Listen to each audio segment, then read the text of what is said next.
আমি ভারতবর্ষের আসাম স্টেটের আসাম রাজ্যের বরপেটা জেলার একজন বান্দা আল্লাহর। বিশ্বনবী বলতেছেন, আল মুসলিম আখুল মুসলিম, পৃথিবীর প্রত্যেকটা জায়গার মুসলমান একে অপরের ভাই। জোরে বলুন সুবহানাল্লাহ। আমি ভারতবর্ষের মুসলমান, আপনারা বাংলাদেশের মুসলমান। বাংলাদেশে এসে আমি আপনাদেরকে আন্তরিকভাবে মোবারকবাদ জানিয়ে কথা বলার সূচনায়, আমি আপনাদের অঞ্চলে এই এলাকার মধ্যে জীবনেও মনে হয় না আমার আব্বা আমার দাদা এখানে এসেছে। আমি জীবনের প্রথমবার আমি আপনাদের খিদমতে পদার্পণ করেছি। This is my first appear. জীবনের প্রথমবার আমি আপনাদের খিদমতে পদার্পণ করেই কথা বলার পূর্বে একটি অনুরোধ জানাতে চাই, বিনম্রভাবে, কাইন্ডলি রিকোয়েস্ট যাকে বলা হয়। যাহারা দাঁড়িয়ে আছেন, এত বড় একটা মাহফিল, জায়গার অবস্থাটা খুবই সংকীর্ণ। যাই হোক, যেভাবে ব্যবস্থা হয়েছে, যাদের সম্মুখে 1 ইঞ্চি ফাঁকা জায়গা আছে, বিশ্বনবী বলে, ক্বালা মান তামাসসাকা বিসুন্নতি ইনদা ফাসাদি উম্মতি ফালাহু আজরু মিআতি শাহীদ। নবীজি বলেন, ভাই আমার দিকে তাকান, এদিকে লক্ষ্য করেন, পিছনে ভূমিকম্প হয়ে যাক, তাকাবেন না। বিশ্বনবী বলেন, পৃথিবীতে আমার উম্মতের যখন দুরবস্থা চলবে, হাদিসটার ব্যাখ্যা আমি পরে করব, শুধুমাত্র আমি আপনাদেরকে বোঝানোর জন্য বলছি। নবী বলেন, ক্বালা মান তামাসসাকা বিসুন্নতি ইনদা ফাসাদি উম্মতি। তাম বিশ্বব্যাপী আমার উম্মত যখন মুসলমানদের অবস্থা এতটাই নিম্ন পর্যায়ে চলে যাবে, পৃথিবীর যে কোনো জায়গায় আমার উম্মত মুসলমানদের উপরে অন্যায়, অত্যাচার, জুলুম, নির্যাতনের স্টিম রুলার চলবে। 2021 সাল আমাদের কাছ থেকে বিদায়ের পথে। আজকের পৃথিবীতে মুসলমান 750 কোটি মানুষের মধ্যে প্রায় 180 কোটি মুসলমান 228টা রাষ্ট্রের মধ্যে। বিশ্বব্যাপী মুসলমান আজকে অপমানিত, অবহেলিত হচ্ছে না? জোরে কোন, আপনারা আওয়াজ দেওয়া লাগবে, জোরে কোন।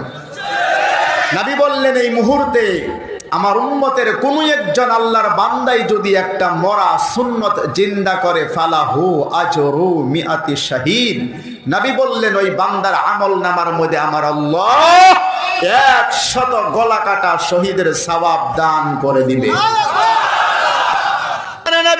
আল্লাহ রাব্বুল আলামিন আমার নবীকে জানিয়ে দিলেন, এবার শুনুন নবী গো, ওয়াসালনা ইলাইকা যিকরা লিতুবাইয়িনা লিন-নাসি মা নুযিলা ইলাইহিম ওয়া লাআল্লাহুম ইয়াতাফাক্কারুন। চিৎকার দিয়ে সকলেই জোরে বলুন আল্লাহু আকবার। আরো জোরে, আরো জোরে, আরো জোরে, আরো জোরে। আল্লাহ রাব্বুল আলামিন বলে সূরা আন-নাহল 14 নম্বর পারার 11 নম্বর পৃষ্ঠার মধ্যে 2 নম্বর লাইনের 44 নম্বর আয়াত। এটা আমার আল্লাহ ডাক দিয়ে বলেন, নবী গো, ওয়ানসালনা ইলাইকা যিকরা। এখানে যিকির মানে কোরআন শরীফে বোঝানো হয়েছে, নবী যখন পৃথিবীর জমিনের মধ্যে আপনি আমার বান্দাদের সম্মুখে আপনাকে দায়িত্ব দিলাম, আমি আল্লাহর কোরআন শরীফ দিয়ে যখন আমার বান্দাদেরকে বয়ান করে বোঝাবেন, ওয়াজ করবেন, তাকরীর করবেন, বয়ান করবেন, আমি আল্লাহ বলে দিলাম লিতুবাইয়িনা লিন-নাসি। এই কোরআন শরীফ থেকে নবীজি উপযুক্ত দলিল এবং প্রমাণ সহকারে আমার বান্দাদেরকে কোরআন বুঝিয়ে দিবেন। জোরে বলুন সুবহানাল্লাহ।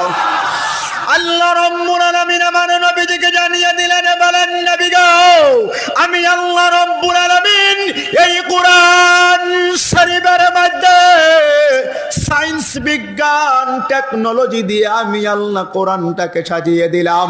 পৃথিবীর জমিনের মধ্যে দিন যত চলে যাইবে, আমি আল্লাহ পাকের বান্দা পৃথিবীতে যত শিক্ষিত হতে থাকবে, দুনিয়ার মধ্যে যত মানুষেরা সায়েন্স, বিজ্ঞান, টেকনোলজি আহরণ করবে, আমি আল্লাহ পাকের কোরআন বুঝার জন্য পৃথিবীতে মানুষের ততটাই সহজ হয়ে যাবে।